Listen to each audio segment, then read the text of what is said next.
जय हिंद साथियों, नमस्कार। कैसे हैं आप सभी? आशा करता हूँ आप सब लोग अच्छे होंगे और मस्त होंगे, पढ़ाई अपना अच्छी तरीक़ा से कर रहे होंगे। चलिए आज का क्लास हम लोग शुरू करते हैं। ठीक है, ये हिंदी व्याकरण का क्लास होने वाला है जो आपके एग्जाम में प्रश्न पूछे जा रहे हैं। इस प्रकार के मैं सीरीज एक चला रहा हूँ जो सीधे आपके एग्जाम में हेल्प करेंगे। जो भी विद्यार्थी पहली बार हमसे जुड़ रहे हैं, वीडियो को आप लाइक कर दीजिए और चैनल को सब्सक्राइब कर दीजिए, क्योंकि इस तरह के वीडियो आपको देखने को मिलेंगे जो आपको एग्जाम में डायरेक्ट हेल्प करेंगे। ठीक है, तो चलिए शुरू करते हैं आज का क्लास। बहुत महत्वपूर्ण, ध्यान से क्लास को देखिएगा। ठीक है, और अच्छे से प्रश्न को लगाइएगा। चलिए स्टार्ट करते हैं और देखते हैं प्रश्न नंबर पहला। ठीक है, किस व्यंजन का उच्चारण स्थान तालव्य है? ठीक है, आपको बताना है कि जो उच्चारण स्थान है वह कौन सा व्यंजन है जिसका तालव्य है। ऑप्शन देखिए, ऑप्शन ए म, ऑप्शन बी झ, ऑप्शन सी ग या ऑप्शन डी न। उच्चारण स्थान जो है आपका तालव्य कौन सा है? इसका राइट जवाब होगा ऑप्शन नंबर बी झ। झ जो है आपके तालव्य वर्ण है। देखिए क वर्ग, ठीक है, क वर्ग, च वर्ग, देखिए क वर्ग, च वर्ग, ट वर्ग और त वर्ग और फ वर्ग, इन सब का हम लोग देख लेते हैं उच्चारण स्थान कौन कौन से होते हैं। देखिए क वर्ग का उच्चारण स्थान आपका कंठ होता है। ठीक है, च वर्ग का उच्चारण स्थान तालु, यानी इन जो भी इसमें आपके होते हैं व्यंजन उसका तालु के द्वारा उच्चारण होता है। ट जो है आपका मूर्धा होता है। ठीक है, मूर्धा। उसके बाद त जो है दंत, याद रखिएगा दंत, और फ क्या होगा आपका ओष्ठ। ठीक है, तो इस तरह से हमने इस प्रश्न को कर लिया। तो देखिए च जो है छ, यानी झ जो है झ आपका किस में आएगा? च वर्ग में आएगा। उसका उच्चारण स्थान तालु होता है, यानी ऑप्शन बी राइट होगा। अगला प्रश्न देखेंगे, बताना है अगला प्रश्न। अंतस्थ और ऊष्म वर्ण कितने हैं? यानी अंतस्थ और ऊष्म वर्णों को मिलाकर कितने बनेंगे? 7, 9, 8 या 6? कितने बनेंगे आपके अंतस्थ और ऊष्म वर्ण? बताएंगे इसमें कौन सा सही है। इसका जो राइट जवाब होगा ऑप्शन नंबर सी आपके 8 होंगे। देखिए अंतस्थ वर्ण आपके 4 होंगे और ऊष्म वर्ण 4 होंगे। ठीक है, तो अंतस्थ वर्ण में आपके आएंगे य, र, ल, व, और ऊष्म व्यंजन स, स, ह, यानी क्या आपका तालु स, मूर्धा स, दंत स और ह। ये 4 वर्ण आपके ऊष्म के होंगे और अंतस्थ के 4। इन दोनों को जोड़ देंगे तो क्या बनेंगे? टोटल 8 वर्ण बनेंगे, और इसका राइट जवाब ऑप्शन नंबर सी। अगला देखिए, अगला प्रश्न बताएंगे, भाषा की सबसे छोटी इकाई क्या है? पदबंध है, शब्द है, वर्ण है या पद है? भाषा की सबसे छोटी इकाई क्या है? इसका राइट जवाब ऑप्शन नंबर सी वर्ण। वर्ण आपको भाषा की सबसे छोटी इकाई हो जाएगी। अगला देखेंगे, बताइए अगला प्रश्न। हिंदी को विकास प्रदान करने वाली भाषा कौन सी है? यानी हिंदी जो भाषा है इसको विकास प्रदान, यानी विकास कहाँ से होता है? पाली भाषा से, अपभ्रंश से, प्राकृत से या संस्कृत से? हिंदी भाषा का विकास ऑप्शन नंबर बी अपभ्रंश से होता है। याद रखिएगा, इंपॉर्टेंट प्रश्न है। ठीक है, इसको इंपॉर्टेंट प्रश्न है। अगला देखिए, लिपि किसे कहते हैं? ऑप्शन ए अंकित करने को, ऑप्शन बी लिखित ध्वनि संकेतों को, ऑप्शन सी बोलने के तरीकों को या ऑप्शन डी चित्रों को? लिपि आपको बताना है कि किसे कहते हैं। इसका सही ऑप्शन नंबर बी आपका है लिखित ध्वनि संकेतों को। यानी देखिए लिखने का भी जो भी भाषाएं हैं सबको किसी न किसी लिपि में लिखा जाता है। जैसे हिंदी जो भाषा है या देवनागरी में लिखी जाती है, अंग्रेजी रोमन लिपि में लिखी जाती है, आपको जो पंजाबी है वो आपके क्या है गुरुमुखी लिपि में लिखी जाती है। जो भी भाषा लिखने का जो माध्यम होता है या वह क्या होता है लिखित ध्वनि संकेत, यानी उसमें संकेत भी होता है। ऑप्शन बी इसका राइट होगा। अगला प्रश्न देखिए, बताएंगे अगला, निम्नलिखित में से कौन सा भाषा का मौखिक रूप है? यानी मौखिक रूप आपको बताना है कि भाषा का कौन सा है। ऑप्शन ए परियोजना, ऑप्शन बी पत्र, ऑप्शन सी परिचर्चा या ऑप्शन डी निबंध? भाषा का मौखिक रूप हो जाएगा ऑप्शन नंबर सी परिचर्चा। परिचर्चा क्या होता है? जब 4 लोग बैठ के किसी बात पे चर्चा करते हैं वो आपका परिचर्चा होता है। परियोजना ये तो कोई योजना बनती है सरकार या मंत्री के द्वारा। पत्र, पत्र तो हम लोग हाथ से लिखते हैं ना, वो तो लिखित आ जाएगा। निबंध ये भी लिखना होगा, यानी निबंध ही होगा। ठीक है, तो इसमें जो होगा परिचर्चा, यानी 4 लोग बैठ कर जो बात पे चर्चा होगी, तर्क वितर्क होगा, वही आपका मौखिक रूप हो जाएगा। ऑप्शन सी राइट होगा। अगला सवाल देखिए जो इम्पोर्टेंट सवाल है, मूर्खता में कौन सा प्रत्यय है? ता, मता, अता या खता? मूर्खता में कौन सा प्रत्यय है? देखिए इसका जो मुख्य शब्द है यानी मेन शब्द है इसमें क्या हो जाएगा? मूर्ख। ठीक है, मूर्ख शब्द मेन होगा और इसमें हम ता जो हम उपसर्ग का ता प्रत्यय का प्रयोग कर देंगे तो क्या बनेगा आपका? मूर्खता बन जाएगा। इसमें ता ऑप्शन नंबर ए राइट होगा। ठीक है, याद रखिएगा। अगला सवाल देखिए, निम्न में किसमें उपसर्ग का प्रयोग हुआ है? यानी उपसर्ग आपको बताना है किस शब्द में उपसर्ग का प्रयोग किया। इसको अच्छे से याद रखिएगा, यह इंपॉर्टेंट प्रश्न है। ठीक है, और इसका ऑप्शन जो है अच्छे से देखिएगा।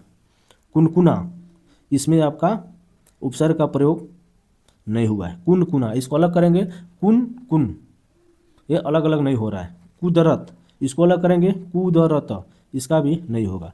कुढन अलग करेंगे, कुढन ये भी कोई शब्द नहीं होगा। यानी इसका रहा जो कुढंग, इसमें जो होगा ढंग आपका मुख्य शब्द होगा और इसमें जो है कु उपसर्ग का प्रयोग हम कर देंगे तो क्या बनेगा? कुढंग बन जाएगा। ठीक है, ढंग आपका मुख्य शब्द, कु इसमें उपसर्ग, तो ऑप्शन नंबर डी में ही आपका कुढंग जो उपसर्ग का प्रयोग हुआ है। अगला प्रश्न और इसका जवाब आप लोग दीजिए, वाक्य का वर्गीकरण कितने आधारों पर किया जाता है? 3, 4, 2 या 8? आपको बताना है वाक्य का वर्गीकरण कितने आधारों पर किया जाता है। इसका राइट जो जवाब होगा ऑप्शन नंबर सी, 2 आधार पर। कौन कौन?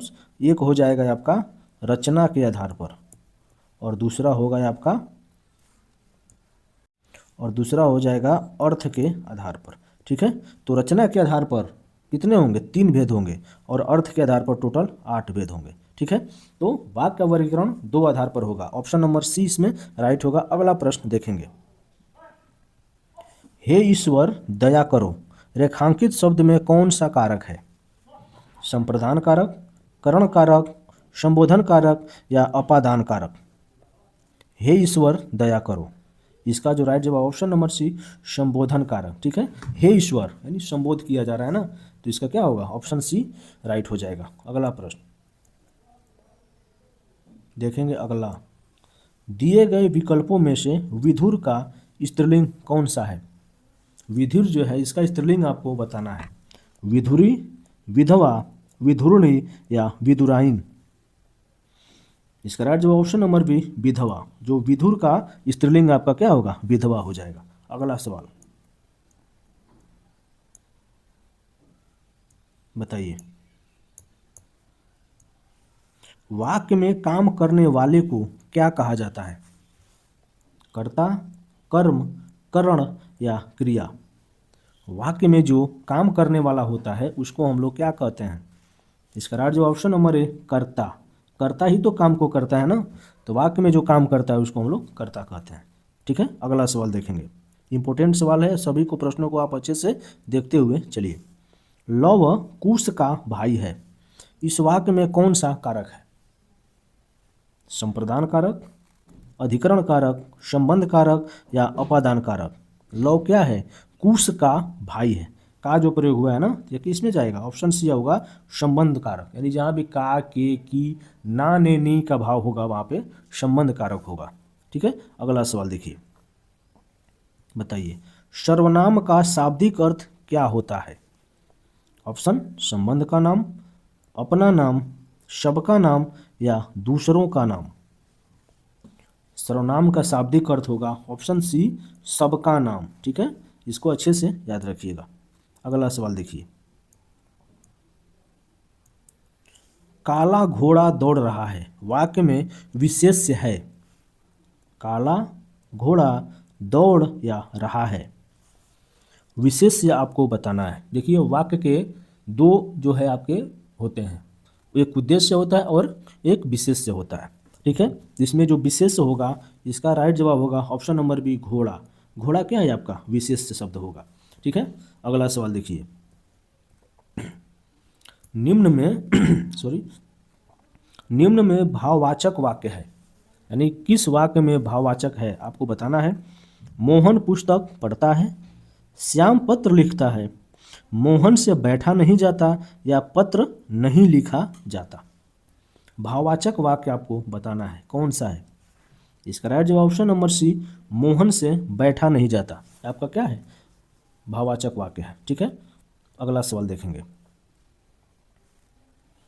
अवसर के अनुरूप बदल जाने वाले को कहते हैं, यानी जो अवसर के अनुरूप बदल जाते हैं उनको क्या कहते हैं। यथास्थितिवादी, आदर्शवादी, भाववादी या अवसरवादी।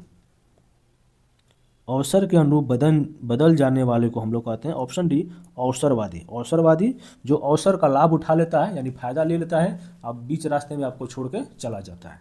तो क्या होगा, ऑप्शन डी इसका राइट जवाब हो गया। वीडियो पसंद आया तो लाइक कर दीजिए, चैनल को सब्सक्राइब कर दीजिए, क्योंकि आगे वाला प्रश्न और भी इंपॉर्टेंट है। ठीक है, जो बहुत अच्छा प्रश्न है। ज्ञान प्राप्त करने की इच्छा रखने वाला के लिए एक शब्द होगा, यानी ज्ञान प्राप्त करने की इच्छा रखना के लिए एक शब्द क्या होगा। ज्ञानी, ज्ञाता, जिज्ञासु या ज्ञानेंद्र। इसमें आ का मात्रा छूट गया है, इसको ज्ञाता कर लीजिएगा। ज्ञान प्राप्त करने की इच्छा रखने वाला क्या होगा, ऑप्शन नंबर हो जाएगा सी, जिज्ञासु। जिज्ञासु व्यक्ति जो होते हैं वह हमेशा ज्ञान के बारे में ही सोचते हैं कि कहीं से मुझे कुछ ज्ञान मिल जाए जिसको मैं अपने जीवन में उतार सकूं या उसको संभाल सकूं। ऑप्शन सी होगा। ठीक है, अगला देखिए। मुहावरा से प्रश्न है और इससे प्रश्न आपके एग्जाम में डायरेक्ट आते हैं। रास्ता देखना मुहावरे का क्या अर्थ है। निराश होना, प्रतीक्षा करना, पता लगाना या समय नष्ट करना। रास्ता देखना मुहावरे का हो जाएगा ऑप्शन नंबर बी आपका, प्रतीक्षा करना। रास्ता देखना यानी किसी का प्रतीक्षा करना, यानी वेट करना। चलिए देखेंगे, अगले प्रश्न की ओर बढ़ेंगे। आग लगने पर कुआं खोदना, लोकोक्ति का सही अर्थ क्या होगा। ऑप्शन, मुसीबत से घबरा जाना, संकट के समय बचाव के लिए सोचना, कुआं खोदकर पुण्य कमाना या जल्दी से कार्य करना। आग लगने पर कुआं खोदना क्या होगा, ऑप्शन नंबर बी, संकट के समय बचाव के लिए सोचना। ठीक है, यह बहुत ही महत्वपूर्ण लोकोक्ति है और बहुत आपने सुना भी होगा या वास्तविक जीवन में भी इसका प्रयोग किया होगा। ठीक है, याद रखिएगा। अगला सवाल की तरफ बढ़ेंगे। परमेश्वर में कौन सा समास है। तत्पुरुष समास, अव्ययीभाव समास, द्विगु समास या कर्मधारय समास। इसका जो राइट जवाब होगा ऑप्शन नंबर डी, कर्मधारय समास। कैसे कि परम है ईश्वर। परम मतलब क्या होता है, सर्वज्ञान या सर्वव्यापी परमेश्वर। तो इसमें क्या होगा, विशेषता बता रहा है कि परम है यानी उत्तम है वो ईश्वर परमेश्वर। तो जहाँ भी आपकी विशेषण की बात किया जाएगा, विशेषता का बात होगा, कर्मधारय समास होगा। ऑप्शन डी राइट हो जाएगा। अगला सवाल देखेंगे। निम्न में किसमें कर्मधारय समास नहीं है। इस नहीं पर आप ध्यान दीजिएगा, नहीं पूछा गया है। महात्मा, काला सांप, गजानन या नीलकमल। ये तो मिस्टेक हो गया है, इसमें कुछ नहीं। निम्न में किसमें कर्मधारय समास नहीं है। इसका जो हो जाएगा option number C, Gajanan. Gajanan कर्मधारय नहीं, ये आपका बहुब्रीहि समास हो जाएगा। ठीक है, गजानन आपका बहुब्रीहि समास हो जाएगा। लेकिन महात्मा, महान है जो आत्मा, काला सांप यानी सांप कैसा है, काला है, नीलकमल यानी कमल कैसा है, नीला है, विशेषण की बात हो रही है, इसमें कर्मधारय समास होगा और गजानन में बहुब्रीहि समास होगा। ठीक है, अगला देखिए। सही वर्तनी वाला शब्द कौन सा है। परामर्श, परामर्श, परमर्श या परामर्श। सॉरी, यहाँ पे एक ही चीज़ दो बार लिखा गया है, टाइपिंग मिस्टेक, यानी इसका बी भी हो जाएगा और डी भी हो जाएगा, दोनों सही होगा। ये टाइपिंग मिस्टेक हो गया है, बी और डी दोनों आप अच्छे से देख लीजिएगा, बी एंड डी दोनों सही होगा, दोनों में परामर्श आपका सही होगा। अगला सवाल। निराधार का विलोम शब्द कौन सा होगा। साक्षर, साल, साध्य या साधार। निराधार का विलोम शब्द कौन सा होगा। देखिए, इसका जो राइट जवाब होगा ऑप्शन नंबर डी होगा, साधार। ठीक है, देखिए निराधार का अर्थ होगा बिना बुनियाद का, यानी बेबुनियाद या तथ्यहीन। ठीक है, वो निराधार होता है। लेकिन इसका विलोम करेंगे तो क्या होगा आपका, साधार, यानी आधार युक्त या तथ्यपूर्ण। इसका सही जवाब होगा साधार। ठीक है, याद रखिएगा, इंपॉर्टेंट प्रश्न है। देखेंगे अगला। अवनी का विलोम शब्द बताइए, यानी जो अवनी है इसका विलोम आपको बताना है, क्या होगा। शशांक, अंबर, सितारा या धरा। इसका आंसर दीजिए। इसका होगा ऑप्शन नंबर बी अंबर। देखिए अवनी मतलब क्या होता है, अवनी का अर्थ होता है धरती, ठीक है। तो इसका विलोम क्या होगा, आकाश, और आकाश किसका है, अंबर का पर्यायवाची शब्द, यानी ऑप्शन बी इसमें राइट हो जाएगा। अगला सवाल देखेंगे। ससुर का तत्सम शब्द है स्वसुर, स्वसुर, स्वश्रु या सस्वर। ससुर का तत्सम शब्द हो जाएगा इसका ऑप्शन नंबर बी आपका हो जाएगा स्वसुर, ठीक है। इसका ऑप्शन नंबर बी स्वसुर हो जाएगा, याद रखिएगा। अगला सवाल, पुस्तकालय में कौन सी संधि है, क्वेश्चन मार्क होगा यहाँ पे। पुस्तकालय में कौन सी संधि है, गुण संधि, दीर्घ संधि, वृद्धि संधि या अयादि संधि। इसका जो राइट जवाब ऑप्शन नंबर बी दीर्घ संधि। कैसे, पुस्तक, ठीक है, पुस्तक धन आलय से मिलकर क्या बना है आपका पुस्तकालय बना है, और इसमें का अ धन आ मिलकर क्या बनाएगा, आ बनाएगा, और या आपका क्या होगा, दीर्घ संधि होगी, ठीक है। आ का प्रयोग बड़ी ई और बड़ा यू का प्रयोग अगर होता है कहीं पे तो वहाँ पे दीर्घ संधि होती है, ठीक है। अगला सवाल देखिए, बताएंगे अगला। जहाँ एक ही वर्ण की बार बार आवृत्ति हो वहाँ कौन सा अलंकार होता है, यानी एक वर्ण की आवृत्ति बार बार होगी वहाँ कौन सा अलंकार होगा, उपमा अलंकार, अनुप्रास अलंकार, विभावना अलंकार या रूपक अलंकार। इसका राइट जवाब होगा ऑप्शन नंबर बी अनुप्रास अलंकार। अनुप्रास अलंकार में व्यंजन वर्ण की आवृत्ति बार बार होती है, जैसे रघुपति राघव राजा राम, रॉ वर्ण जो है इसका बार बार आवृत्ति हो रहा है ना, इसलिए उसमें अनुप्रास अलंकार होगा। ऑप्शन बी राइट हो जाएगा। अगला सवाल देखिए, भारत भारती सम्मान से सम्मानित प्रथम महिला कौन है, यानी वह कौन प्रथम महिला है जिनको भारत भारती सम्मान दिया गया है या साहित्य के क्षेत्र में दिया जाता है। सुमित्रा नंदन पंत, महादेवी वर्मा, डॉक्टर रामविलास शर्मा या कृष्णा शोभती।